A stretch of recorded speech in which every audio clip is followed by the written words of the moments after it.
The morning they buried Prudence Tolliver, the ground was still hard enough that the two men digging had to take turns swinging the pick, and Cora Tolliver stood at the lip of the grave in her one black dress and did not cry, because she had done all her crying in the 2 years before, in the long nights, in the small hours when the old woman's hands would not stop aching. She was 20 years old, and she was alone now, in a way she had not been alone since she was a child. She watched them lower the plane box. She listened to the preacher say the short words. And she felt, standing there, the eyes of the whole of Cade's mill on the back of her neck. Not unkind, most of them, but pitying, which was worse. They were already thinking of the will. They were already doing the arithmetic. Cousin DeWitt would get the good bottom land, the black river bottom fields the whole county envied, and poor plain Cora would get the fever bog, the reeking sulfur draw below the bluffs that everyone in Ransom County agreed was worth exactly nothing, a stinking hole in the red rock that killed the cattle that drank from it, a curse dressed up as an inheritance.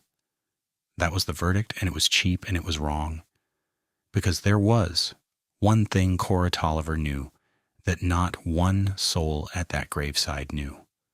She had knelt beside that warm, foul-smelling water in the dark, and she had watched it do the one thing no tincture, no liniment, no doctor's powder had ever done. She had watched her aunt's ruined, knotted hands unclench in the heat of it and go loose and easy as a girl's.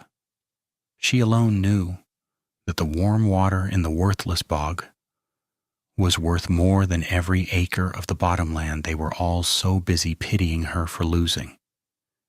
If a story like that speaks to you, if you have ever been handed the one thing nobody else wanted, do me a kindness and press that like button and drop the name of your town down in the comments. I want to see how far this story travels.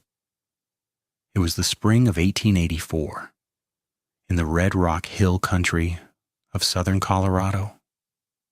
Cade's mill sat in the crook of the Purcell Valley, where the creek came down cold and clear out of the high country and slowed among the willows and cottonwoods before it went on to the river. Sandstone bluffs stood up red and banded above the town, catching the first light every morning and holding it, so that even on a gray day the rocks seemed to keep a little fire in it. It was good country for those who had got their piece of it early, and hard country for those who had not. And Cora, who had come to it as an orphan of 9, to live with a great aunt she barely knew, had always understood herself to belong to the second kind. Her mother and father were only a fever and a wagon and a stretch of trail she could no longer picture. What she had instead was prudence, sharp-tongued, particular, generous in ways she would never say aloud, and the low frame house at the edge of town. And 11 years of learning to keep house and keep figures and keep her own counsel. It had been enough. She had not known until it was taken how much it had been. The will was read 3 days after the burial in the front room of Mr. Cobb's office on the main street, with the spring light coming yellow through the wavy glass and a fire going small in the grate, because the morning still had teeth. Cobb was Prudence's lawyer and her executor, a kindly, dry old man who had known the old woman 40 years and clearly did not relish what he had to do. DeWitt came in his good coat, smelling of bay rum, and took the best chair without being asked, and gave Cora a nod that was meant to look like sympathy and landed like appraisal. He was near 30, prosperous already with a way of looking at a thing, a horse, a field, a woman's plain dress, as though he were pricing it. Cora sat with her hands folded and her back straight and waited. Cobb read it plainly, the way Prudence would have wanted. To her great-nephew Dewitt Tolliver she left the river-bottom quarter section, the fenced fields and the barn and the standing timber along the water. The land, in short, that made a man in that country. There was a small stir of settling in the room, a satisfaction, as though the natural order had been confirmed. Then Cobb turned the page and read the rest. To her great-niece Cora Tolliver she left the draw below the west bluff, the warm spring and the ground around it, 40 acres of red mud and willow and rock that the county called the Devil's Washpot and the Fever Bog, and, when they were being polite, the Reek. Somebody near the door made a sound that was not quite a laugh and turned it into a cough. DeWitt studied his own cuff and didn't look at her, which was its own kind of unkindness. But Prudence had put a hook in it, and Cobb read the hook slowly so there would be no mistaking it. The draw was Cora's on one condition. She had 1 year from the reading of the will to live upon that ground and make honest use of it. Honest use. The old woman's own words, written in her own hand, Cobb said, and he tapped the page. If at the end of the year Cora had not lived on the draw and made honest use of it, the land would revert entire to DeWitt, to be added to the bottom land and held as he saw fit. 1 year. That was the iron in it. That was the thing that turned a worthless gift into a dare. Cora understood at once what her aunt had done and why, and it made her throat tight in a way the graveside had not. Prudence had not left her a curse. Prudence had left her the one thing on this earth that the two of them had shared, and no one else had seen. And she had wrapped it in a condition hard enough to keep the wolves honest, or to try to. What the old woman could not have reckoned on, or perhaps had reckoned on exactly, being who she was that a year is a very short time to a woman with no money, and a very long time to a cousin who need only wait. DeWitt waited until they were out on the boardwalk in the good spring sun before he made his offer. He did it gently. That was the thing she would remember. How gently he did it, as if he were doing her a favor she was too foolish to see. He said he hated to think of her out there alone in that bad ground, a young woman with no means, no man, no way to work 40 acres of poison through a winter, for a whole year, only to lose it in the end anyhow, to the reverter. It was cruel of Aunt Prudence, he said, to hang such a stone around her neck. Let him take the burden off her. He would give her a fair price for her interest right now, cash money, and she could go to Denver or take a place in town and be shut of the whole sorry business before the smell of it got into her clothes. He named a figure. It was small. It was the figure a man names for something he intends to get for nothing anyway, offered only so that later he could say he had been generous.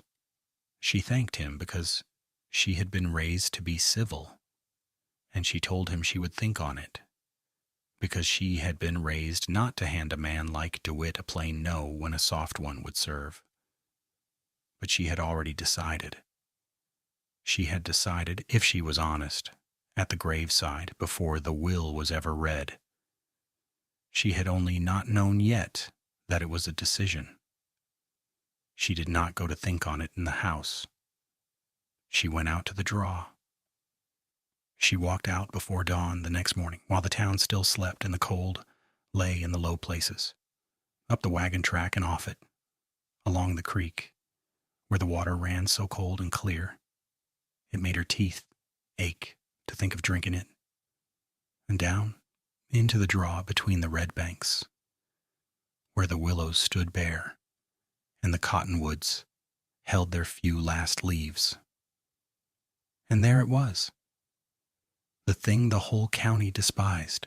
The warm spring rose up out of the red mud in a slow, steady welling, and where it met the cold air it steamed, a white breath rising and curling and drifting off down the draw so that the whole hollow seemed to smoke faintly in the gray light. The reek came up with it, the rotten egg stink of the sulfur, thick enough to taste, the smell that had named the place and damned it. The ground around the pool was crusted rusty white with the mineral the water left behind, a strange pale center that cracked underfoot, and the willows leaned close, and off to the side the cold creek ran past clean and indifferent, close enough that a body could stand with 1 foot in each water and feel the difference in her bones. Cattle had died here. Men said the ground was cursed, and pointed to the bloated carcasses as proof, and were not entirely wrong, for the mineral water was poison to drink. But no one had ever thought to ask what the water was good for besides drinking. No one but a sharp old woman with hands like burled wood, and the girl who had carried her down here in the last bad winters.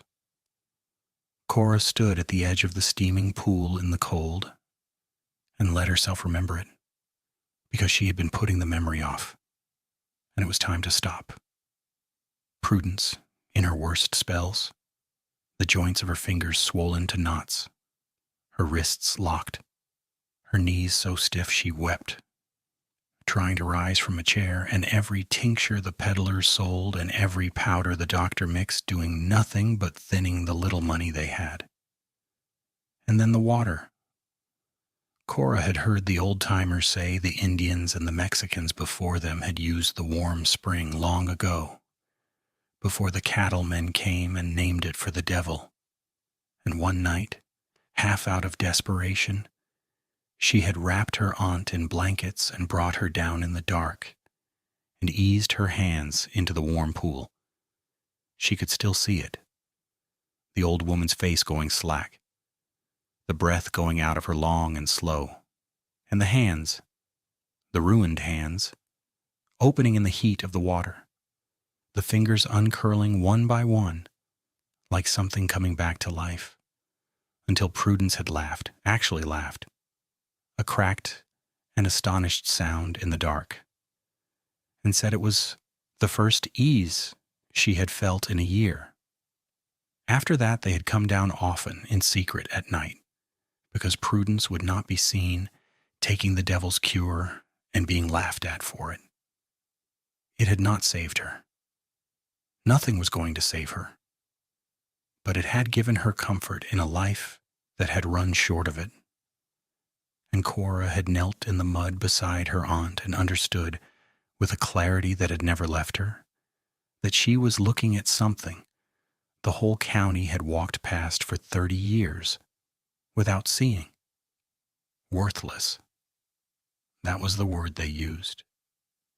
Cora looked at the steam rising off the water into the cold and hard clean light coming up over the bluff, and she turned the word over, and she found that she did not believe it and never had. There were men within a mile of where she stood. Gid Marsh the freighter, with his knotted hands, half the rheumatic old of 3 counties, who would give a good deal for 1 hour of the ease she had watched come over Prudence in this reeking, steaming, God-forsaken hole. There were people, she thought, further off than that. People in the cities who traveled to places just like this one and paid to sit in water half as good, because a doctor had told them the waters would restore them. She did not have the words yet for what she was seeing. She only knew that she was seeing it, and that not one other person in Ransom County was, and that this alone, was the thing her aunt had left her, wrapped in a year and a dare. She thought of DeWitt's soft voice and his small figure and his good coat.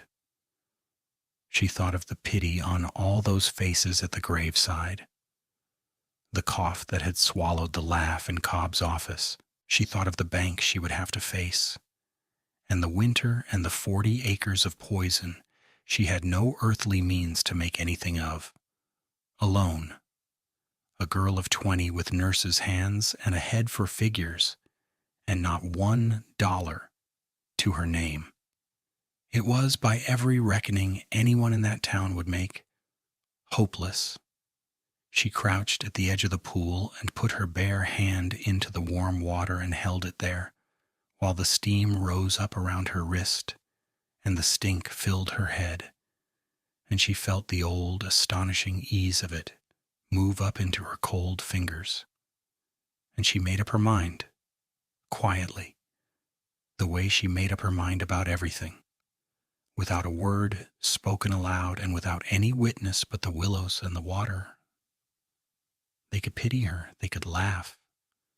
DeWitt could wait out his year like a patient cat at a hole. But they were not going to laugh her off the one thing left to her. Not the town, not the bank, not her smiling cousin with his cash money and his sorry-for-you eyes. She did not yet know how she would do it. She only knew that she would, and the warm water went on, steaming up into the cold spring morning, as if it had been waiting a long time for somebody to understand. She went into Cade's mill 3 days later with her figures folded in her glove and her aunt's insight held quiet behind her teeth, because a woman who owned nothing but a reeking draw and a Will's iron condition still had to eat and still had to begin. The town was awake around her, wagons in the red street, the smell of the mill and the smell of bread, and she felt the looks come off the boardwalk, the way she had felt them at the graveside. Not cruel, most of them, only certain. They had already decided what she was. The pitiable Tolliver girl, orphaned twice over now, saddled with the devil's washpot while her cousin sat fat on the best bottom land in Ransom County. There was a kind of comfort to the town in her ruin. It confirmed the order of things. Land was worth what land had always been worth, and warm, stinking water was worth nothing. And a girl of 20 who thought otherwise was only proving how little she knew. The bank sat at the corner where the good buildings were, stone-fronted, its window lettered in gold, and Josiah Alderton kept her waiting on the bench inside, long enough to make the waiting itself an answer. When he called her in, he did not rise. He was a heavy, pink, careful man who wore his watch chain like a small civic office, and he listened to her with the patient half-smile of a man indulging a child's account of a dream. She laid it out plainly, as Prudence had taught her to lay out anything that mattered. No pleading, only the sum of the thing. She owned the draw outright. The warm spring ran the year round and never froze. There were people, she said, who would pay to soak aching bones in warm water, the way the old took the sea air, the way the rich went east to the mineral houses she had read of. She needed only enough to buy lumber and lime and the labor to shape it, and she would repay it out of what came. Alderton let her finish. Then he told her, not unkindly, that he lent money against land, and that what she had was not land in any sense the bank recognized. It was poison ground. Cattle that drank there bloated and died. He had seen it himself as a boy. No sane man would put $1 on a bog that killed stock and stank the wind for a mile, and no bank in the territory would either. And she would do herself a mercy, he said, to let her cousin take the burden off her hands while the offer stood, marry sensibly and stop trading on a dead woman's fancy. He rose then, which she understood, and he had the door open before she had quite gathered her glove, and one of the clerks would not meet her eye as she passed, and that, the clerk's careful blankness, stung worse than Alderton's whole pink speech. She came out onto the boards, into the ordinary noise of the street, with her figure still folded and useless in her hand, and understood that the front door of the only bank in the county had just been shut on her for good. DeWitt was waiting, of course. He had a way of being where a blow had just landed, so that his sympathy could arrive fresh. He fell into step beside her with his hat tipped back and his thumbs in his vest, and told her he'd heard she'd been in to see Josiah. And wasn't it a shame? And hadn't he said as much? He did not gloat. That was the worst of DeWitt. He never gloated, he grieved, warmly, over the hard sense of things. He reminded her, gently, as a man reminds a sister of a debt she has surely only forgotten, that the will gave her 1 year to make honest use of the draw, and that he had spoken with a lawyer in Pueblo who was very clear on the point. Honest use, not living on it, not scrubbing out a cabin and calling it a home. Use that returned a profit that a court could look at and call a going concern, or the draw came back to him whole. He said he only told her so that she should not spend her strength and her few dollars on a thing the law would take from her anyhow. He said it as a kindness. And under the kindness, plain as the sulfur on the wind, was the shape of a man who had already measured the ground for a fence and was simply being patient about the year. She thanked him because there was nothing else to do on a public street, and she walked home, past the last houses, and out the wagon road, with her jaw set and her eyes stinging in the cold. And she did not let a single tear fall until the town was behind the bluff and could not enjoy it. Then she stood a moment in the willows above the draw, where the warm water steamed and the creek ran cold and clear alongside it. And she let herself, for the length of that one held breath, be exactly as frightened as she was. She had no money. She had no credit and no kin who wished her well and no man's arm, and she could not, whatever she saw, when she looked at the steaming red mud, lift a stone or true a joint or lay a course of masonry to save her life. Vision without hands was another word for a fool's errand. She needed hands. She needed a builder, and no builder in his right mind would work a bog for a girl who could not pay him. She heard about Elias Rourke before she saw him, the way one hears about weather. There was a man, Gid Marsh told her when she came asking after any mason at all, a stone and water man camped in the old freight shed down by the ford, who'd come off the failed Sangre ditch works with his tools and no wages when the company folded, and who was drinking through what little he had left and answering no one. Waterworks, Gid said and spat. Built dams and reservoirs and canal locks back east, they said, and had a name once and lost it. Something about a reservoir that let go, a town's worth of trouble, and a dead wife somewhere in it. Though nobody had the straight of that, and the man did not invite the asking. What the straight of it was, though Cora did not learn it whole for a long while, and never from him, was that Elias Rourke had once been a builder. People put their trust in the way they put their trust in the ground itself.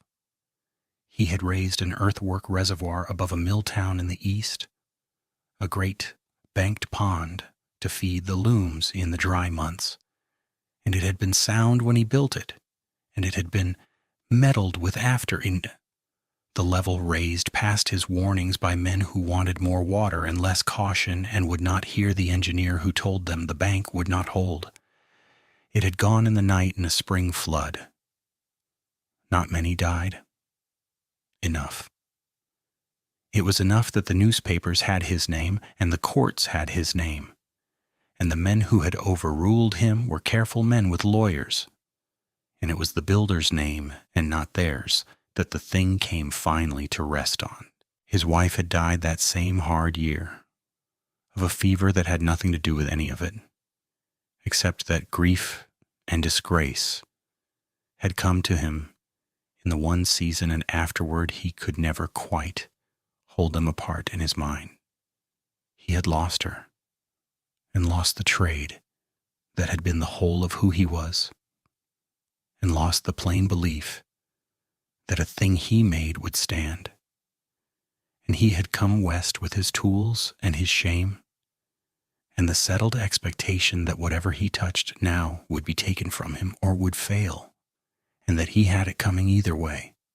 She found him at the shed in the low afternoon, a big spare man past his youth, 34 or 5, with a stone-cutter's forearms and 3 days of beard and eyes that had gone flat and careful the way a dog's eyes go, careful after enough boots.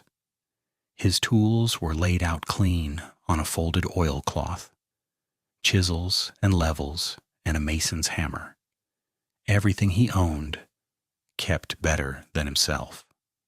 That told her more than Gid's whole account had. A man who let himself go to seed but kept his tools oiled was a man still waiting, somewhere far down under the ruin, to be asked to do the one thing he was for. He looked at her standing in the shed door in her morning dress, and plainly took her for trouble of one kind or another, and said nothing, only waited for her to state her business and go. So she stated it. She did not soften it or dress it, and she did not. Whatever her heart was doing, let her voice shake. She told him who she was and what she owned, and what the will demanded and how long she had. She told him she had a warm spring that could be channeled, and a pool that could be dug and lined, and a bathhouse that could be raised, and that she had watched with her own eyes what that water did for ruined joints, and that she believed, and Aiktoim, she did not say knew, she said believed, and meant knew, that people would come and pay to feel it. She told him she had no money and could offer none. And then she told him the rest of it, flat, the way you set down a heavy thing you have carried too far to be delicate about, that she was offering him a marriage. Not a courtship and not a sentiment. Her land and her plan for the water, his craft and his hands and a roof over both of them and honest work that was his own. A contract. It would satisfy the will which required her to live on the draw and make use of it, and a married pair building a going concern was use no court could argue. He would have a place to be, and a thing to build, and a share in whatever it became. She was not asking him to love her, she was asking him to work. He was quiet a long time. A jay went off in the cottonwoods, and the Ford ran, and he looked at her the way a man looks at a wall. He is deciding whether to trust his weight to. When he finally spoke, his voice was rough with disuse, and there was something under the roughness she did not yet have a name for. I built a thing once that people trusted, he said. It came down. I don't do that to anybody again. Find another fool. It was, she thought afterward, the truest thing anyone had said to her in that whole cold week, truer than Alderton's mercy or DeWitt's grief, because it was the only refusal that came out of shame instead of scorn. He was not turning her down because the water was worthless. He was turning her down because he believed himself to be. She might have argued the water. She could not argue the man, and she knew better than to try. So she did not. She only stood in the doorway and let his refusal sit in the air between them until it had said all it had to say. And then she told him where the draw was, and that she would be there at first light for as many mornings as it took to begin, and that a man who kept his chisels that clean was not, whatever he told himself, a man who had finished building. Then she went home and did not sleep, and did the figures again by lamplight, though they came out the same each time, which was to say impossible. He came on the third morning. She heard the ford, and then his boots on the frozen mud, and she did not turn from the fire she was coaxing under the willows, because she understood that a man like that must be let to arrive without being watched arriving. When he stood beside her at last, over the steaming red mud, with the sulphur thick in the cold and the crusted white center rusty at the water's edge, he told her only what had brought him, that he had nowhere else to be, and no one who would miss the being there, and that a wage of a roof and a share was more than nothing, which was what he presently had. He did not call it hope. He was careful, she noticed, never once to call it hope. He called it out of options, and she let him, because she was learning already that with this man the thing had to be allowed to go by a smaller name than it was. So they stood together at the edge of the devil's washpot in the gray of that morning, the two of them, married in intention if not yet in law, and looked at the same ground, and did not see the same thing at all. He saw a bog. He saw a fool's errand a broke girl had talked him into, soft red mud that would swallow a footing, a reeking seep that killed cattle, willows that would have to come out, and a creek that would have to be kept separate in 100 ways, for warm mineral water to eat lime and rot plank and shame a man all over again in front of a town. He saw the exact size of the thing that could go wrong, because seeing that was the one skill his ruin had left him sharpened to a razor.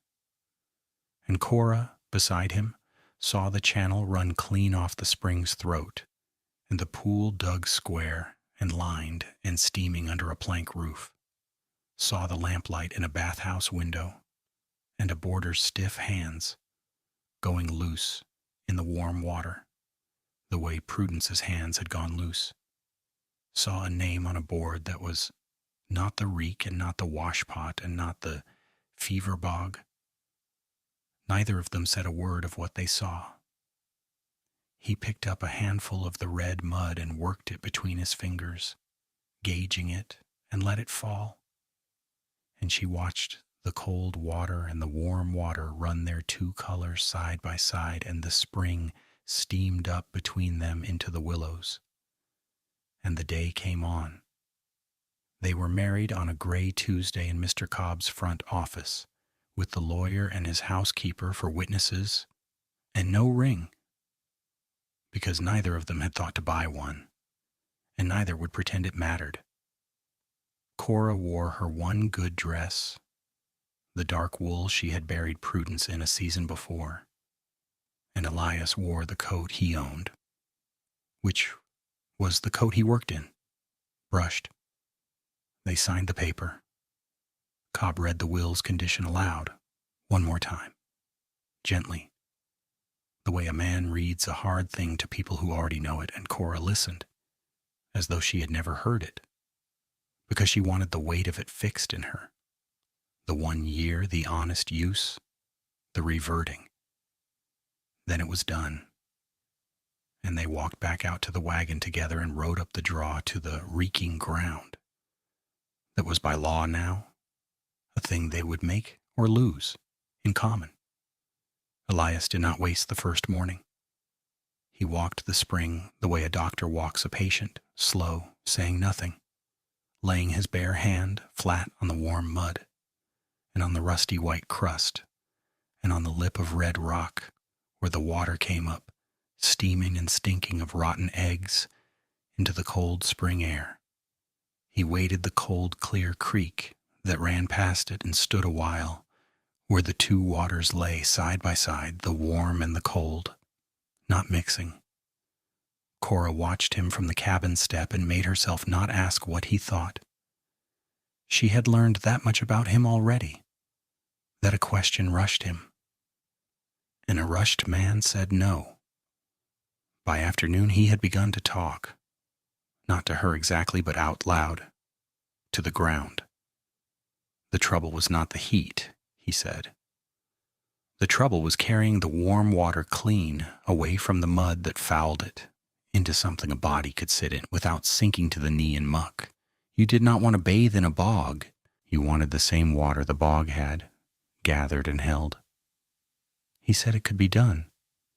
He said it the way a man admits a debt, grudging as though he resented the water for being worth the effort. So the building began. Elias masoned a low wall of the red sandstone up out of the draw, dressing each block with a mason's patience Cora had not expected from so bitter a man, fitting them dry first and then bedding them, cutting a channel down from the spring's mouth and lining it with stone so the warm water ran off its own crust and came down clear. Where the stone would not serve, he bored and pinned lengths of cottonwood into wooden pipe, boxed and pitched, and led the water the last of the way into a pool he had dug and walled and floored. A clean, soaking pool the size of a small room, with a plank lip to sit on and a plank bathhouse rising over it against the wind. He worked from first light to no light. He ate what she put in front of him and said little about it. And he slept in the lean-to he had roofed for himself the first week, because whatever else the paper said, he was a man who understood the difference between a bargain and a marriage, and he did not presume on her. Cora kept her own end without being asked twice. She scrubbed the boarding cabin down to the grain of its wood, chinked its gaps, whitewashed the one room that would take boarders, and blacked the little stove until it drew clean. She broke a garden out of the bench above the draw where the sulfur reek did not reach, turning the red earth with a borrowed spade, setting beans and squash and a row of onions, and she carried creek water to them morning and evening. She baked. The smell of her bread got out into the draw and lay over the rotten egg smell like a hand laid over a wound. And even Elias, who noticed nothing he could help, was seen to lift his head from his stone when the loaves came out. She kept the figures, too, in a ledger that had been Prudence's, every nail and every pound of flour and every hour, because she meant to know to the penny what the place cost and what, someday, it earned. Gid Marsh came up the wagon road in the third week, a broken-down old freighter with a wagon he could barely hold the lines of, on account of his hands. His hands were the worst Cora had seen since her aunt's, the knuckles swollen to knots, the fingers curled and stiff as roots, so that he took a cup two-handed like a child, and swore steadily and without heat the whole time he did it. He had heard, he said, that there was a fool woman up the devil's washpot letting rooms, and he had nowhere warmer to be dying, and he would pay her in coin until the coin ran out, and after that they could argue. He was her first boarder and her loudest skeptic in the same breath. The water stank like the devil's own kitchen, he told her cheerfully every evening, and no good ever came of anything that smelled that bad, and she was a lamb led to slaughter by that grim stone hauler she'd married, and could he have more of the beans?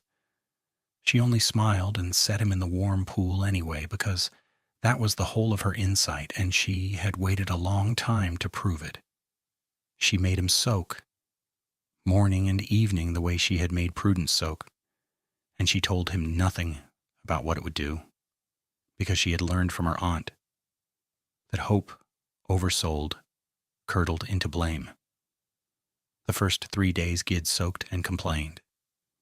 The fourth day he came out and stood on the plank lip, working his fingers open and shut, slow, staring at them, and he did not say anything at all, which for Gid was a kind of thunder. By the end of the week, he could hold his cup in one hand. He did not thank her. He got gruff and wet-eyed and told her the water still stank, and went and sat by himself a long while, looking down the valley. And that night he asked, careful, whether she thought a man's hands could come the rest of the way back if he stayed on. She said she did not know. She said the water did not cure a thing, and she would never tell him it did.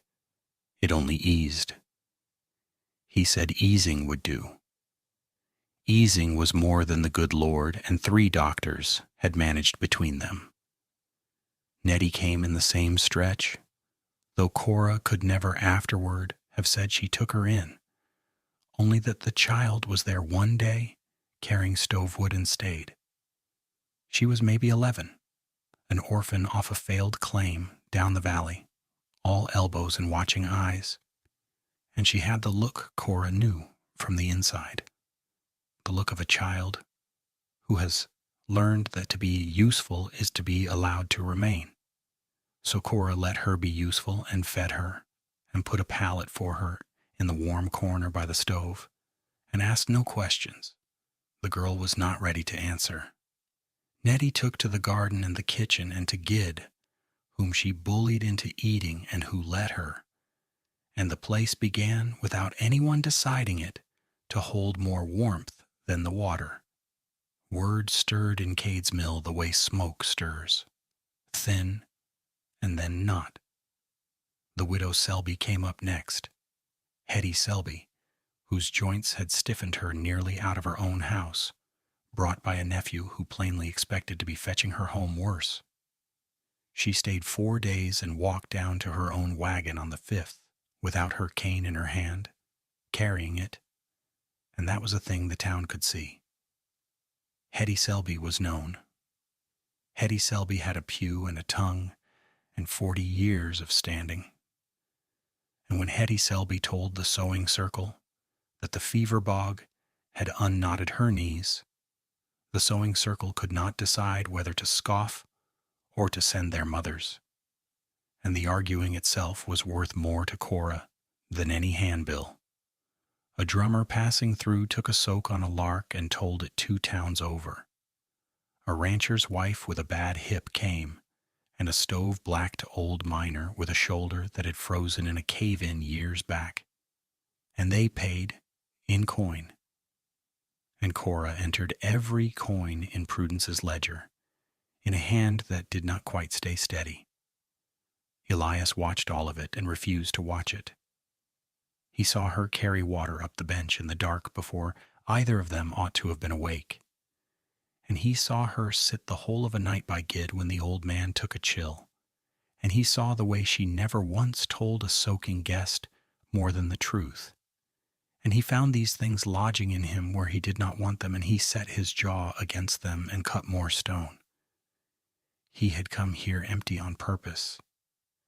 He had spent years making himself into a man nothing could reach, because the last time something reached him, it had reached in and taken everything, and he was not going to be that soft fool again for a stinking bog and a girl half his age with a ledger. He told himself so, dressing stone. And the stone did not argue, which was why he liked it. Then the freeze came. It came late and mean out of a clear sky, the way the worst ones do. A hard black frost rolling down off the bluffs the night after a warm day. And Cora woke to Elias's boots on the plank and his voice at the door for the first time saying her name and not much else. The new pool, he said. If the fill line skinned over and the water backed and froze in the wooden pipe, it would split the pipe he had spent a month boring and split the channel joints, and the whole works would have to be torn out and built again come thaw. And there was not another month, not against the will, not against the year. They went out into a cold that took the breath in a fist. They worked the whole black end of that night together, the 2 of them, and then Gid on his mending hands, and Nettie hauling brush. keeping the warm water moving so it could not stand and freeze, breaking the skin of ice off the pool's edge, banking the pipe with mud and straw and their own blankets, feeding a fire along the channel's lip to hold the frost off the stone. Cora's hands went past cold into a burning she would feel for a week. Elias, flat on his belly in the red mud with his arm down the freezing pipe, clearing a plug of slush by feel, cursing low and steady, looked up once at her across the fire, her face lit and streaming and set, not weeping, not quitting, doing the next thing and the next. And something in him that he had bricked up years ago shifted a single stone out of true. They saved it. By the time the sky grayed, the water was running clean and warm through unsplit pipe into an unbroken pool, steaming up into the killing cold, and the four of them stood filthy and shaking on the lip and looked at it. Nobody cheered. Gid said, into the quiet, that it still stank, and Nettie laughed till she hiccuped, and Cora felt Elias beside her, not laughing, but not turned away either, closer by a foot than he had stood since the wedding. He got a horse blanket and put it around her shoulders without a word, roughly, the way you'd handle a tool, and went off to see to the fire, and neither of them said anything about it, and that was the whole of it. And it was a great deal. The town, when the wagon road firmed up that spring, began quietly to recalculate her. Travelers came now who had heard of the warm springs before they ever heard the old ugly name. Strangers off the through road who paid for a soak and a meal and a bed and left telling others. And the men who had watched Cora walk out of Alderton's bank, with nothing found reasons to be up her way, to look, to price the thing in their heads. Not welcome exactly, but the mockery had gone thin and uncertain, the way a joke does when the person you told it about keeps not being ruined. Down on the good bottomland, DeWitt Tolliver saw it too. He rode the river road most mornings on a fine horse, past the fat fenced acres the whole county had envied him for inheriting, and he had taken to reining up at the bend where he could see the draw, the new plank roof, pale against the red rock, the smoke of her baking, the wagons. He had given her a year and a bog and a pat on the head, and he had waited to collect. Now there was a roof up there that had not been there, and coin changing hands, and Hetty Selby telling everyone in the county that his cousin's poison ground had unknotted her knees, and DeWitt sat his horse and watched the smoke rise off the thing he'd been so glad to be rid of, and felt the joke turning true under him like ice going soft, and did not like at all the taste it left. The man came on a Tuesday in the last hot week of July, in a hired buggy, driven too slow by a boy from the Cades Mill livery. Cora saw him before she knew who he was. She was on her knees at the edge of the kitchen garden, thinning the second planting of beans, when the buggy came down the wagon road and turned in at the willows, and she watched a tall gray gentleman in a dust-colored coat climb down from it as carefully as a man climbs down from a great height. He kept one hand on the buggy's rail the whole way to the ground. He stood a moment in the yard, with that hand pressed to the small of his back, looking at the steam that rose off the pool in the cool of the morning, and his face had on it the particular expression Cora had come to know well over that summer, the look of a person who had been promised a foolish thing by someone he did not quite trust, and had come to see it fail with his own eyes. His name, he told her, was Ambrose Hale, and he had been a physician in Baltimore for 30 years, and he was dying, though he did not use that word. He used softer ones. He said his heart was tired. His own colleagues had told him plainly there was nothing to be done but to go west and take the dry air, and he had been to the Arkansas Springs and to a place in New Mexico and found them crowded and dear and no help to him at all. And a man on the train had spoken of a new water in the Red Rock country that eased the joints. And he had come the last 40 miles over a bad road on the strength of that word, and did not frankly expect much. He said all of this the way a tired man tells the truth, without heat, having outlived the wish to be impressive. Cora wiped her hands on her apron and told him what she told everyone. She said she made no claims. She said the water was warm, and it was clean, and it smelled of the devil's own kitchen, and that some who ached had found comfort sitting in it, and some had not, and that the price was 50 cents for the soak and $2 for the night in the board, and that Gid would carry his bag. She had learned by then not to promise. Promising, she had found, made people watch themselves for the miracle and grow angry when it did not come at the hour they had appointed. Better to say little and let the water do what the water did. Dr. Hale looked at her for a long moment with his physician's eyes, weighing her the way he must have weighed 1,000 anxious families across 1,000 sick beds, and Cora let herself be weighed. Then he said dryly that a spring that made no promises was the first honest spring he had struck in 2,000 miles, and that he would take the night. He stayed 9. She would remember the shape of those 9 days for the rest of her life, because they were the days the world turned, though none of them looked like it while she lived them.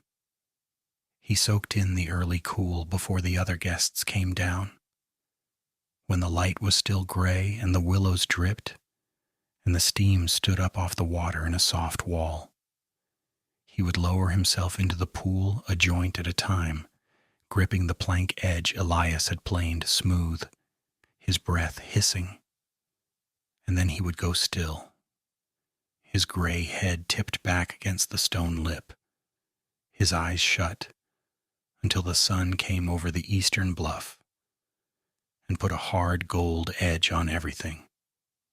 Gid sat near him on the mornings his own hands allowed it, and the two of them, the broken freighter and the dying doctor, talked in the low voices men use over water about mules and about the war and about pain, which each of them knew the whole geography of.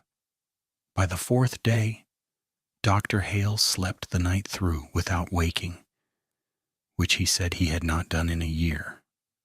By the 6th, he came to breakfast walking straight, and buttered his own bread, and told Cora that the swelling in his ankles had gone down further than any doctor in Baltimore had been able to bring it. He was too careful a man to say the water had done it. He said only that he was easier than he had been, and that ease, at his age and in his condition, was not a small coin.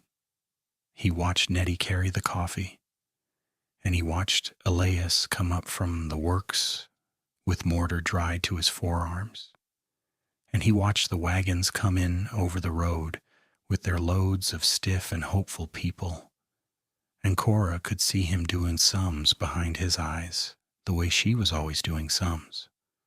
On the 8th night he asked her for paper and ink, and she gave him Prudence's old lap desk, and he sat by the lamp in the front room until very late, writing and crossing out and writing again the way a man writes who knows his words will be read by strangers and wants to be exactly fair to them.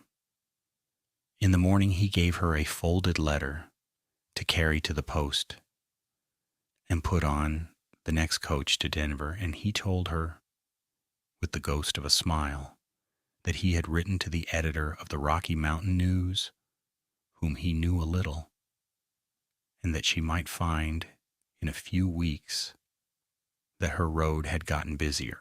Then he paid his bill in full and tipped Gid a silver dollar and pressed a folded bill into Nettie's hand that made the girl's eyes go round. And he climbed into the livery buggy with a great deal less care than he had climbed out of it. And he was gone. The letter ran in the Denver paper on the 2nd of August, and it was copied within the month into papers in Pueblo and Kansas City and St. Louis, and before the leaves turned into a health journal read all up and down the eastern seaboard. Cora did not see the first printing of it for a long while. She only saw what it did. What it did came over the wagon road. Dr. Hale had been careful as he had promised the water he would be. He had claimed nothing. He wrote that he was a physician of some years' standing in poor health, and had taken the waters at many resorts to little effect, and that at a small new place called Willowmere Springs, in the hill country of southern Colorado, he had found Ayun, and here he chose his word, and Cora would love him for it forever. The restorative comfort of the mineral water, more real and more lasting than at any spa he had visited. Comfort, not cure. He wrote of sleep restored and pain eased, and the plain kindness of the house. And he named no cures, and he warned in his last line against any who would promise them. And it was exactly that carefulness, that dry doctor's refusal to oversell, that made 10,000 aching readers believe him where the loud advertisements of the great resorts had left them cold. They came in on the coach and in their own wagons, and some of them, the poorer ones, came walking the last miles with their bundles on their backs. They came with rheumatism and old wounds and the stiffness that comes to people who have worked their bodies hard for 50 years. And many came simply tired. Tired the way Dr. Hale had been tired, wanting a clean bed and warm water and a woman who would not lie to them. The boarding cabin filled and then overflowed, and Elias framed a lean-to of a bunkhouse in 4 furious days, and that filled. Cora hired the widow's 2 daughters to cook, and a boy to tend the wagons, and she put up a second soaking pool below the first, walled in plank, so the men and the women might bathe apart. And still there were mornings when people waited their turn on benches Gid had knocked together, and no one grumbled, because the waiting itself had become a kind of company. The name spread the way a name spreads when it is carried by grateful people. Willowmere, the place where the water is warm and they don't cheat you. Nobody, that autumn, called it the Devil's Washpot anymore, except the men who had the most reason to wish it had stayed one. And then in October, a surveyor came. He came not for the water, but for the crowd. He was a young man with a transit and a chain and a leather case of maps, and he worked for the Denver and Purcell. And he spent 3 days walking the valley and sighting up the draw and asking Cora over coffee how many souls she had put up in September, and how many she looked to put up come spring. The railroad, he told her, had been arguing for 2 years over which way to run its new spur through the county. Down the far side by DeWitt Tolliver's fat bottomland and the flour mill where the freight was, or up this side by the river and the town. But a spa that drew 1,000 invalids a season was not nothing. Invalids bought tickets. Invalids came back. Invalids wrote home for their sisters. The company, he said, was beginning to think the traffic might be in people, not just in wheat, and that a depot within a wagon's easy pull of a famous spring might pay better than a depot by a mill. He did not promise, but he sighted his transit up the red mud draw more than once. And when he left, he tipped his hat to Cora and called her ma'am in a tone she had not heard from a stranger in a year and a half. She should have been happy. Some nights that fall, walking the yard after the lamps were out, smelling the sulfur and the wood smoke, and the first cold coming down off the bluffs. She was happy, in a fierce and disbelieving way that frightened her a little. She had done the thing.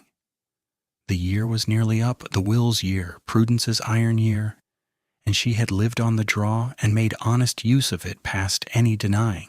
And in 9 more weeks, it would be hers, free and clear, hers to keep. And the whole grinning county that had pitied her at the graveside would have to swallow the sight of it. She let herself think that some nights. She should have known better than to think it where DeWitt might hear, because DeWitt had been watching from across the river all summer long. He had watched the wagons turn in at the Willows. He had heard, in the store and the bank and his own fine parlor, the name of the worthless bog he had laughed her into taking, spoken now with respect, spoken now the way men speak of money. He had done the arithmetic that Cora had done, and that Dr. Hale had done, and that the young surveyor had done, and he had reached the same total, and the total sickened him, because every dollar of it was a dollar he had signed away with a smirk. The bottom land he had taken, the good black envied bottom land, would grow him a fair crop and a fair life. But the reeking draw he had pushed onto the orphan girl to be rid of her was going to be the making of the county, and the railroad was going to prove it. And DeWitt Tolliver was not a man who could live inside that fact.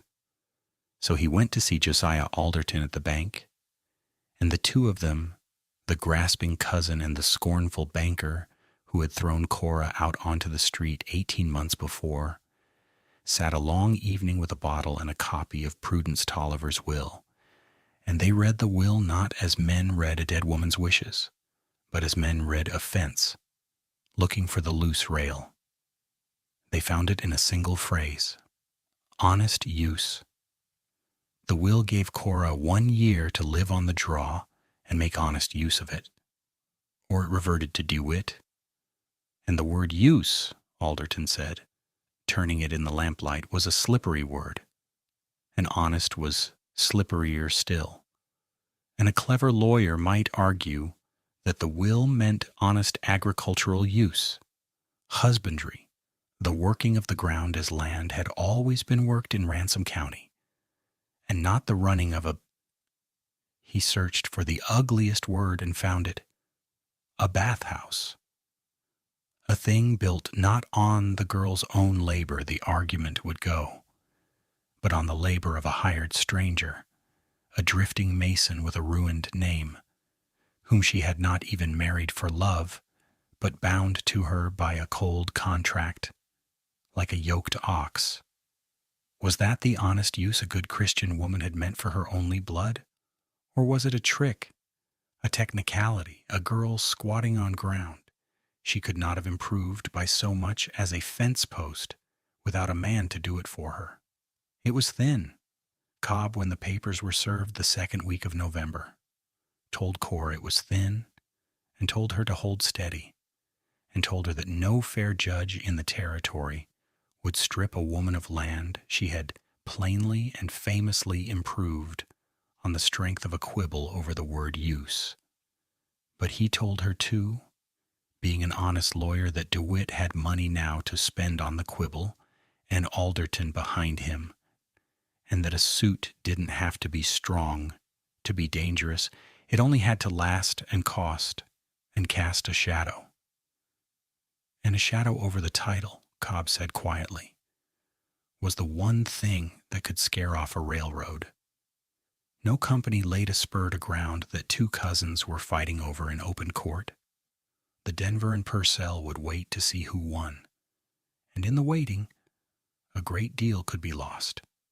Cora took the papers home and read them at the kitchen table by lamplight, twice, the way Dr. Hale had read his own letter, wanting to be exactly sure of what was being done to her. And she was still reading them near midnight when Gid came in from the yard without knocking, which he never did, with his hat in his ruined hands and his old face gone the color of tallow. and said the words that turned the whole warm autumn cold. Something, he said, was wrong with the spring. She went out with a lantern, and Elias came at a run from the bunkhouse in his shirt, and the three of them stood at the head of the draw, where the warm water came up out of the red mud into the first stone catch basin Elias had built, and even in the poor swinging light, Cora could see it. The water was wrong.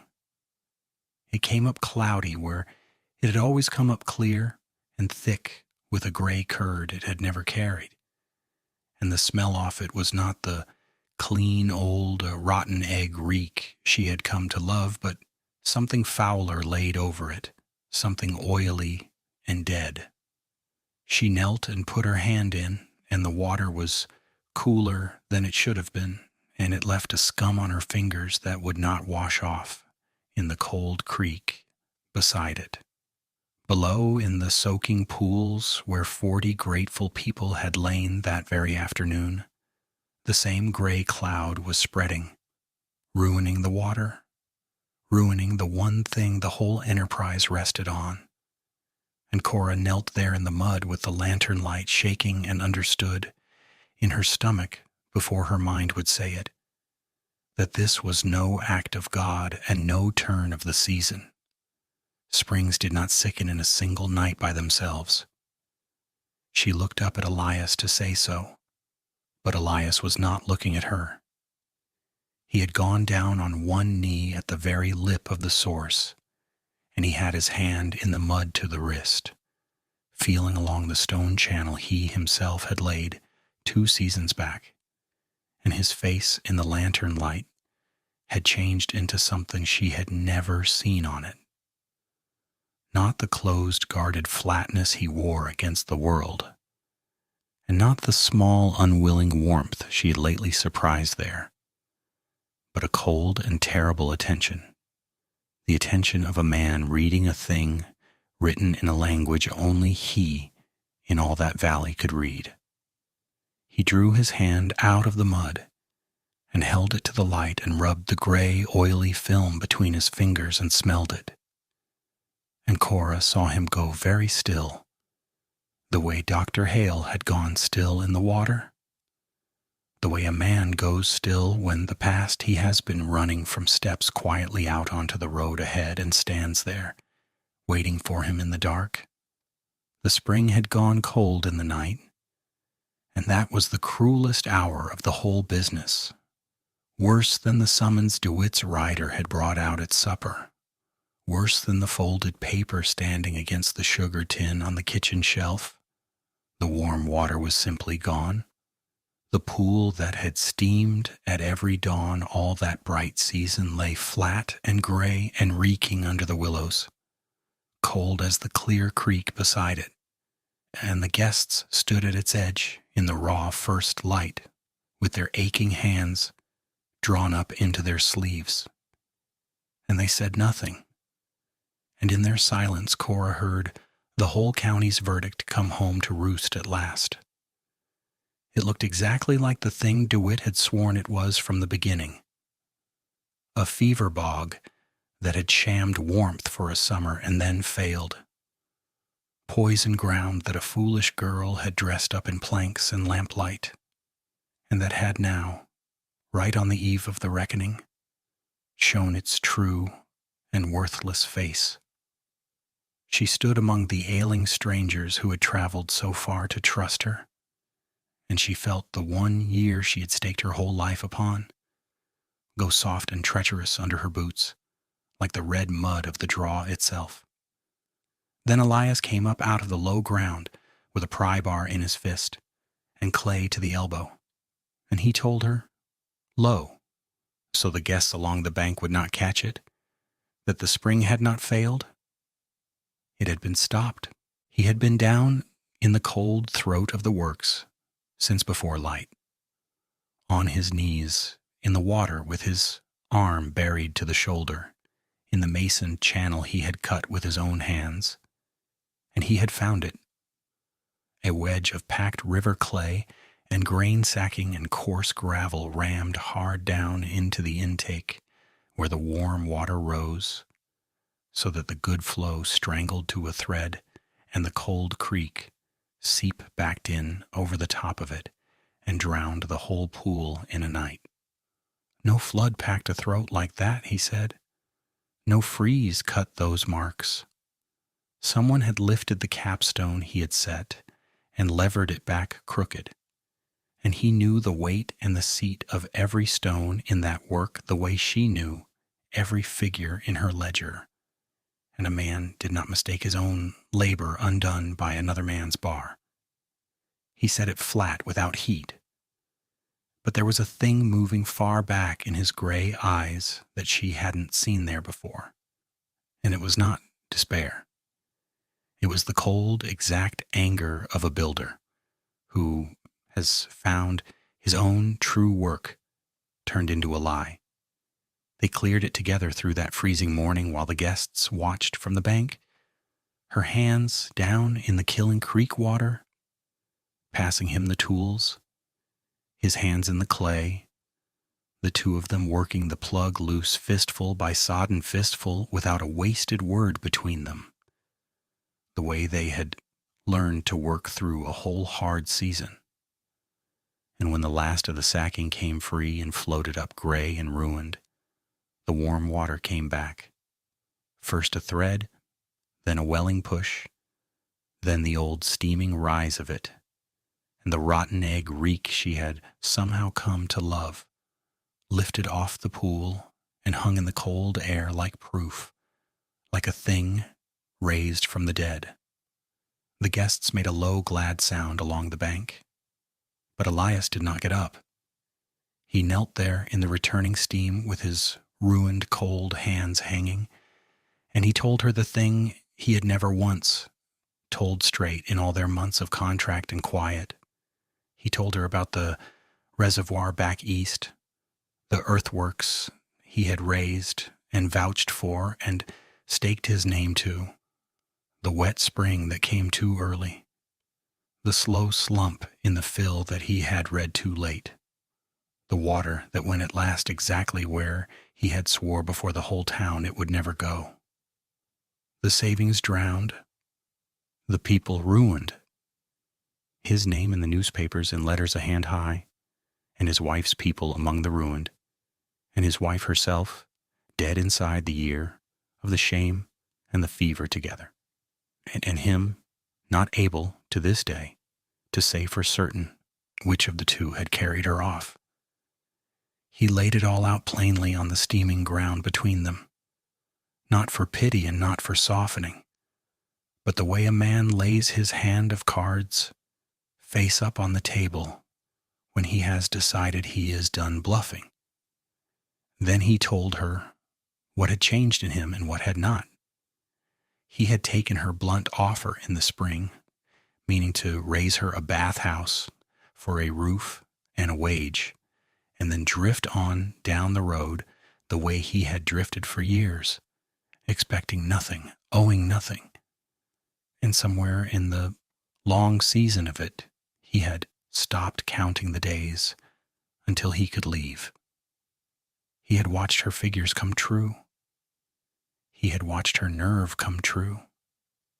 He had watched her nurse frighten strangers through the black middle of the night and never once flinch from the reek or the work or the dying.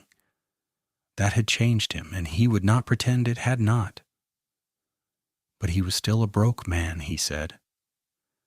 Still a man whose name would empty a room in 3 states. Still a man who woke every gray morning with his gut braced for the ground to slump. "I'll not lie to you to keep a warm bed," he said, kneeling there in the steam with his cold hands open. "I'm still not a good bet, Cora. I want to be straight about that, whatever the paper says between us." She did not make him a speech back. She had never in her life had much use for speeches, and she had none for one now. She told him plainly that she had never once asked him for a good bet. She had asked him for a man who would set true stone and stand at a wounded spring until first light. And he had done the both of them without being asked twice. And there was not another soul in Ransom County she could say as much of. And then she did the only thing that needed doing, which was no kind of a speech at all. She reached over and took his clay-cold hand in both of hers, the way she had once taken her great-aunt Prudence's ruined and knotted hands on the worst of the bad nights, and she drew it down slow into the warm, restored water beside her own, and she held it there under the steaming surface until the cold went out of his fingers and the ache of the morning eased out of them, the same way she had watched the old woman's ache ease years ago when no tincture on the shelf would answer. That was the whole of the vow. There was no minister on the bank and no word spoken over it. But the paper marriage of convenience became, in that held moment under the warm water, a real and settled marriage between two people who had stopped, at last, expecting the ground to slump.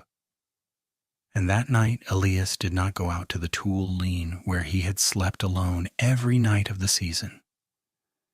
He came in and sat down to Cora's table, and Nettie set a third plate without being told to, and old Gid Marsh bowed his broken-down head and said a plain grace over the bread and the coffee, and the thing was made, not by any word, but by a plate, set out and a place kept, which on the frontier was the truest wedding a body ever got. The hearing sat 2 days later in the long room over Alderton's bank, the only room in Cade's mill big enough to hold it. And hold it the town did, packed to the walls and standing in the door, because the joke had turned, and every soul in the county wanted to see which way it would fall. Mr. Cobb rose for Cora, gray and unhurried and gentle as ever.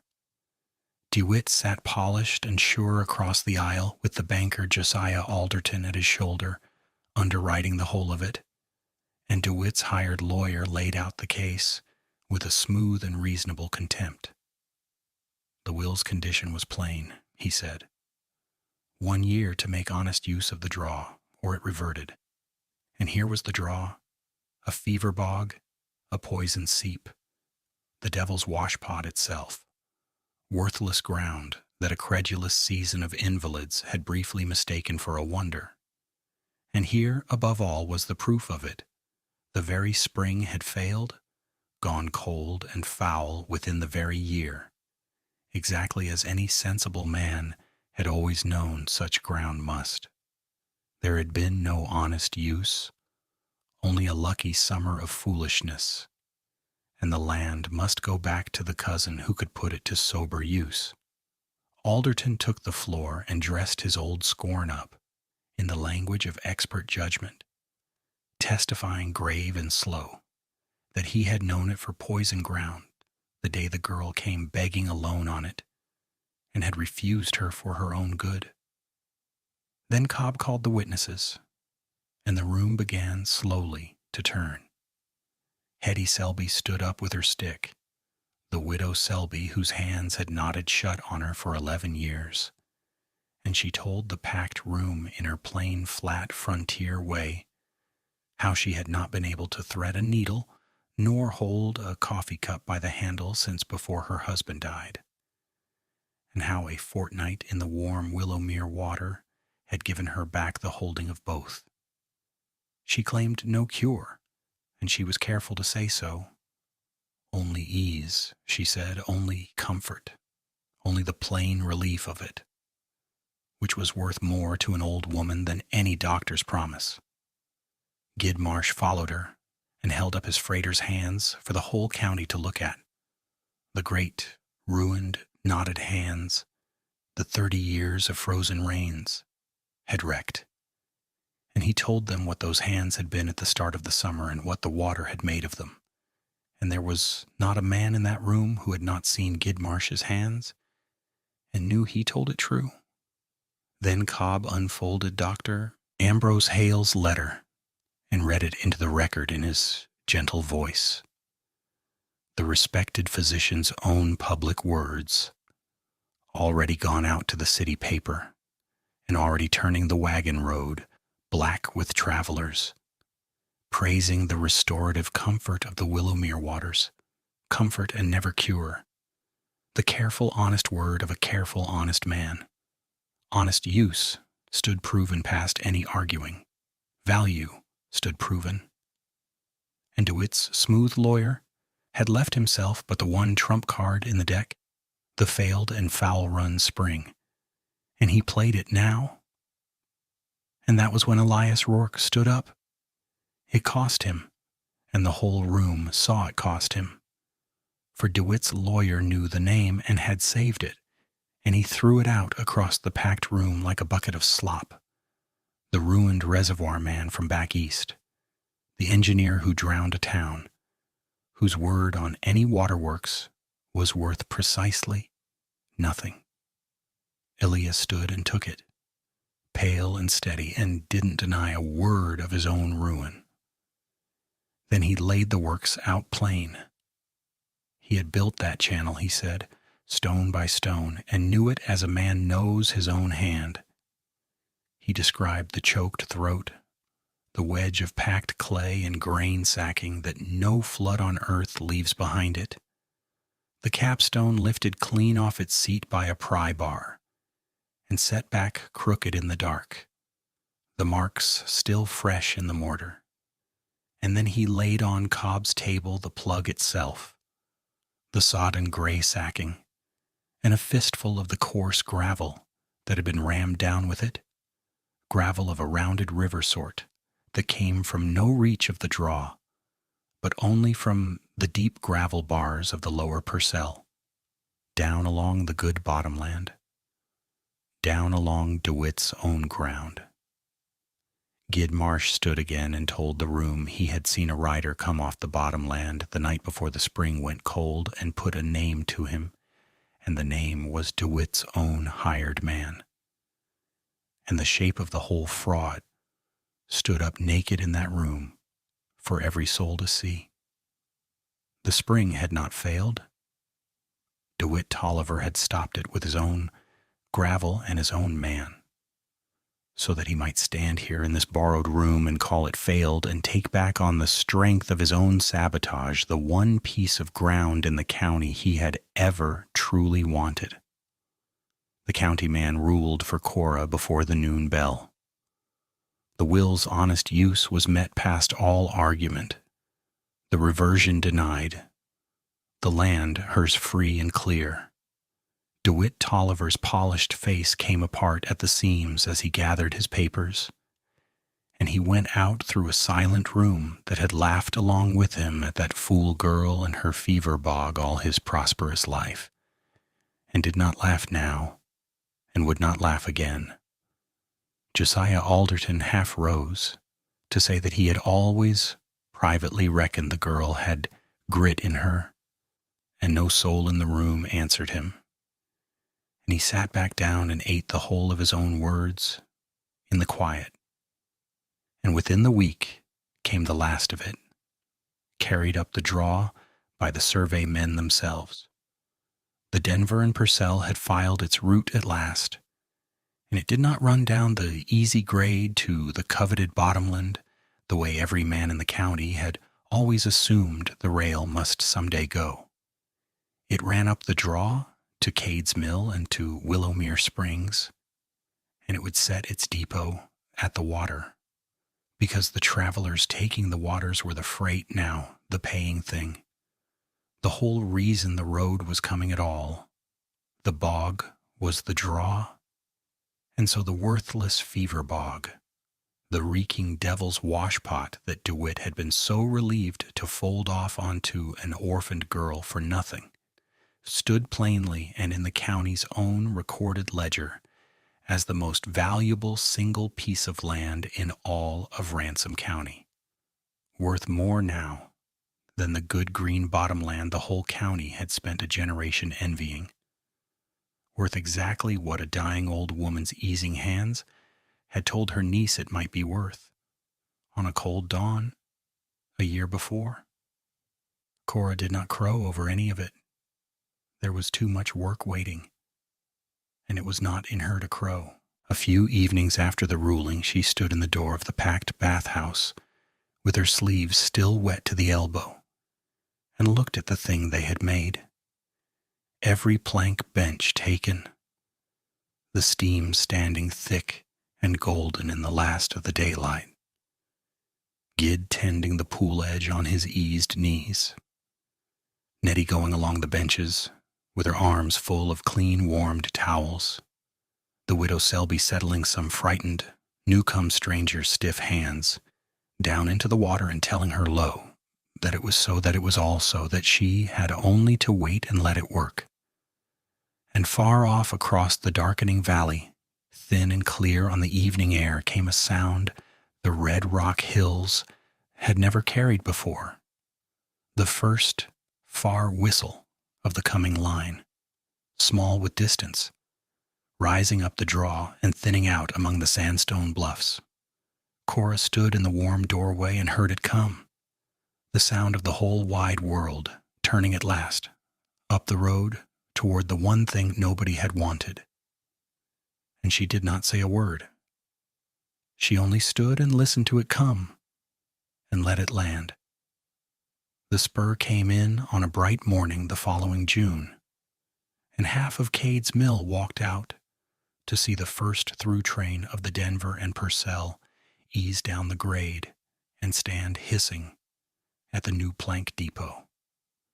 Cora watched it from the rise above the pool, a year and more from the graveside where all of this had started, and she did not feel the triumph she might once have imagined. She felt tired in the good way, the way a person feels after a long day of honest lifting. And she felt Elias standing a little behind her shoulder, saying nothing, which was his way of saying a great deal. The whistle carried up the draw and set the willows shivering, and below them the steam still rose off the warm water, the way it had risen the morning she first walked down to it alone, and decided she would not be laughed off the only thing left to her. What she had made in the years that followed was the sort of thing that seemed, to people arriving new, as though it must always have been there. They came off the cars and looked up the red mud draw that was red mud no longer, but a graded lane of crushed sandstone, bordered with the willows Elias had spared, and the cottonwoods Cora had let stand. And they saw the long, low hotel with its deep-shaded porches, and the bathhouse with its clean plank walls and its cedar tanks, and the soaking pool under ringed in dressed stone that held the warm sulphur water clear and steaming under the open sky. They smelled the rotten egg reek that no amount of prosperity ever quite scrubbed out of the place, and the newer arrivals wrinkled their noses, and the old hands only smiled because they had learned what Cora had known from the first, that the smell was the promise, that the reek was the very thing that eased the aching hands, and that you did not come to Willowmere Springs for the perfume of it. She had named it Willowmere, the winter of the suit, and the name had stuck the way a true name does. The Devil's Washpot was a thing the old-timers said now with a kind of fond disbelief, the way a man speaks of a hard country he survived and half misses. Josiah Alderton, who had scorned her out of his bank and called her ground poison, sat on the board of the Ransom County Improvement Society and spoke, when the springs came up, of having always seen the possibility in that draw. And Cora let him say it because there is a mercy in letting a small man keep his story, and because she had long since stopped needing him to be humbled. He had been humbled enough the day the hearing broke, and the depot went not to DeWitt's fine bottomland, but to the fever bog he had refused to lend $1 against. That was ledger enough for her.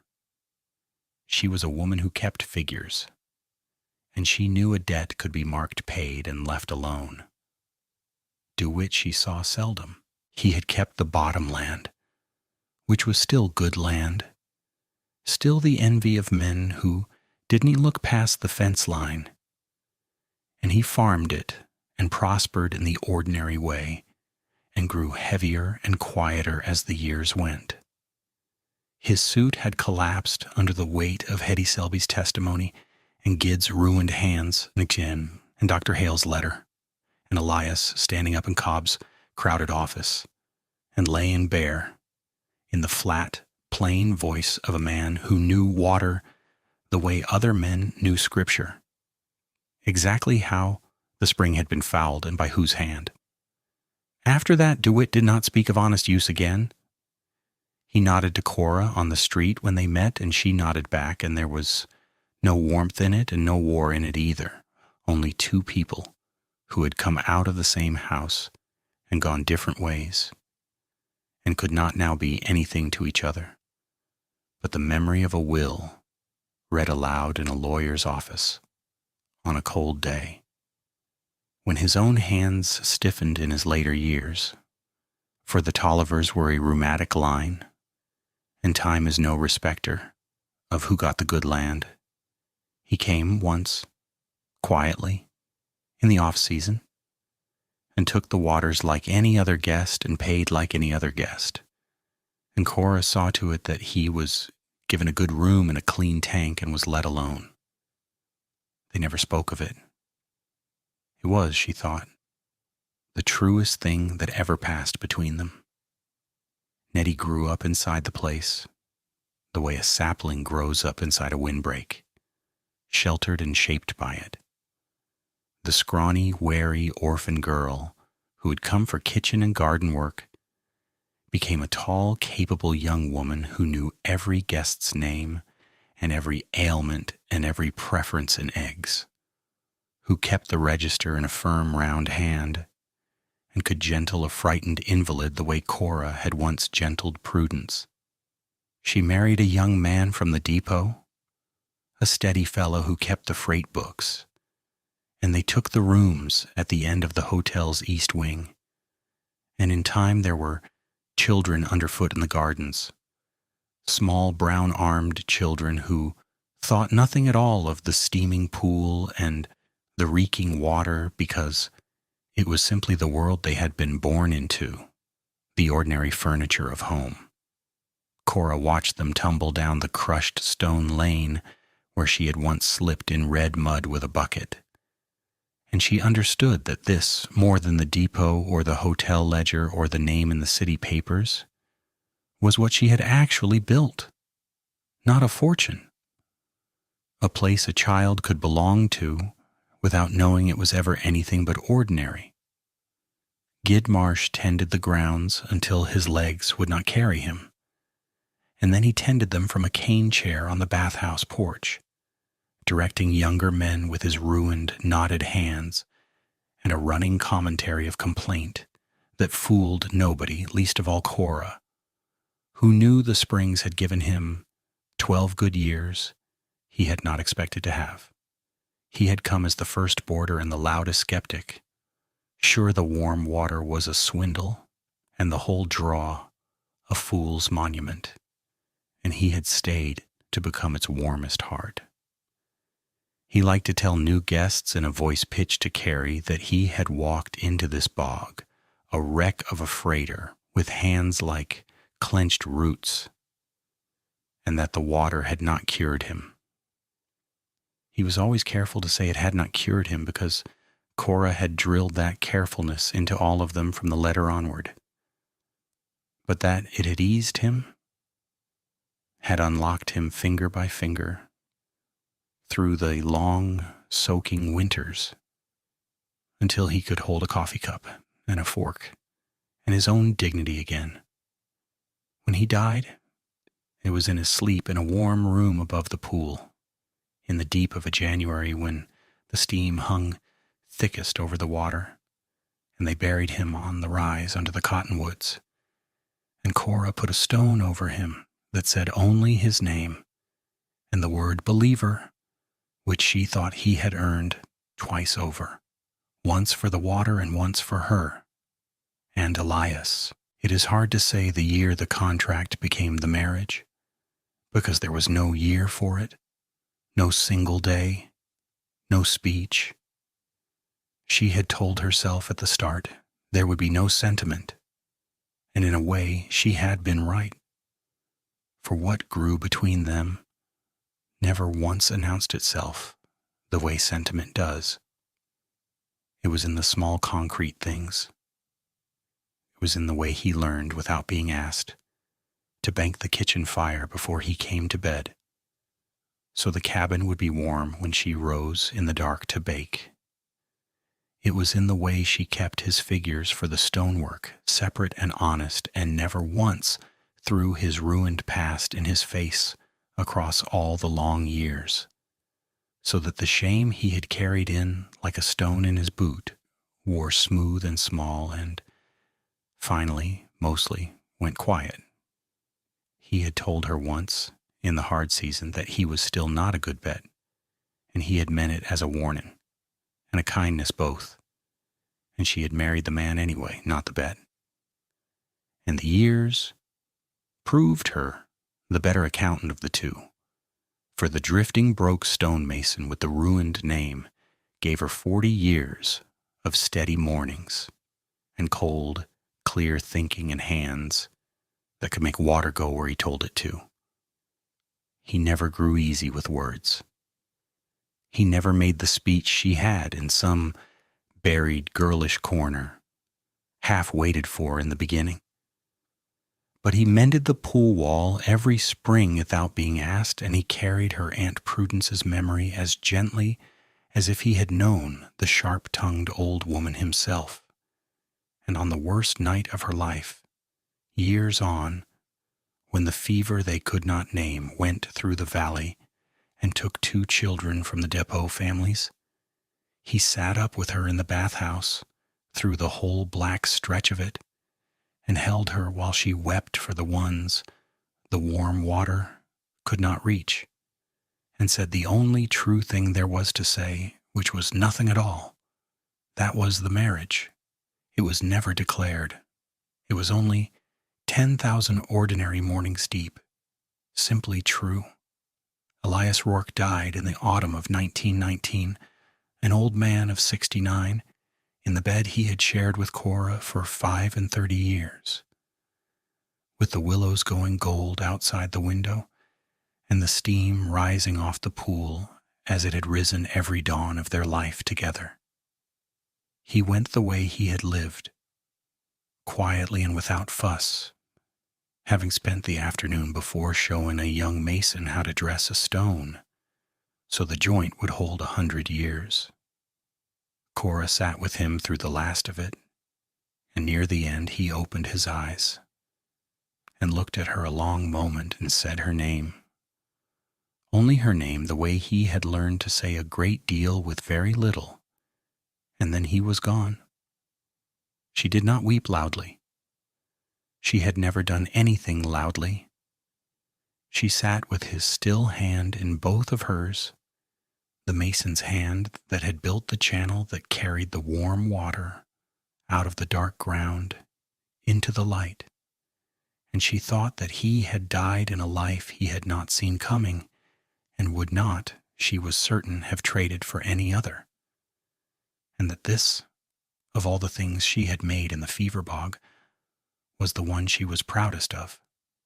She buried him on the rise beside Gid, under the cottonwoods, above the steaming water, and she put over him a stone that gave his name and his years, and beneath the single line, he made the water run clean. She lived another 11 years. She ran Willowmere with Nettie's steady help into a gentler old age, and she saw the automobiles come rattling up the graded lane where wagons had once bogged to the axle, and she saw a second generation of aching hands ease in the water her aunt had first taught her to trust, and she never once, in all those years, claimed the springs cured a soul. only that they gave comfort, only that they eased what could be eased, which she had come to understand was very nearly the whole of what any of us can do for one another. Cora Tolliver Rourke died in the spring of 1930, in the month of April, a woman of 67, in a chair on the bathhouse porch, in the early morning with a cup of coffee cooling at her elbow and the steam rising white off the warm water below her, and the willows just coming into their first green. Nettie found her there, gone easy, her face turned toward the pool. They laid her on the rise between Elias and Gid, under the cottonwoods, and the stone they set gave her name and her years, and nothing else. Because Nettie said, and everyone agreed, that the springs themselves were the rest of what there was to say. Before she died, she had done the one thing she most wanted done. She had signed over a part of Willowmere into a standing endowment, drawn up plain and iron-bound by old Cobb's successor, so that the baths would stay open in 1 week of every season for as long as the water ran warm, to any soul who came with ruined hands and an empty purse and no other place to turn. The freighters and the washerwomen and the worn-out old who could not pay. The people she and Gid and Prudence had all once been. She had willed the worthless thing into a gift that could not be taken back. The cousin who inherited the good land was long gone to dust. The banker who called the ground poison was forgotten. The county that had pitied her and laughed had grown its whole prosperity up around the draw it once refused. And in the end, it was not the fortune that outlasted them all, nor the depot, nor the name in the papers. It was the ordinary thing. It was the 10,000 small decisions to get up in the cold dark and keep going, to scrub one more floor and bake one more loaf and carry one more bucket down the red mud draw, to trust the warm water when every wise man in the county called it cursed. That was the whole of it. That was always the whole of it. Not the turn of fortune, but the daily choosing. The bitter water, made sweet by nothing more than someone deciding it was worth the trouble to make it so. The springs are still there. They steam at dawn under the willows the way they steamed the morning a tired orphan girl walked down to them alone and would not be moved. The water still runs clear and warm out of the dark red ground and reeks its old honest reek and pools clean behind the stone wall a broken man built for the woman who saw what he could not.